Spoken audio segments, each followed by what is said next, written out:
Everyone, welcome back to our channel. If you're here, chances are you're considering a big digital step, saying goodbye to your Gmail or Google account.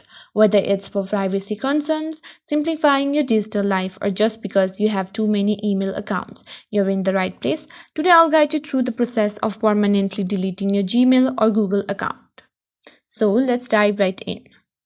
So what you need to do is open your preferred browser and go to myaccount.google.com. So here you'll need to go to data and privacy and scroll down to more options. Click on delete your Google account.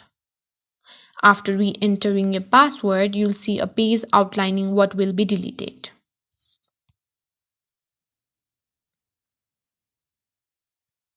Scroll down, read carefully and check both boxes to acknowledge your understanding.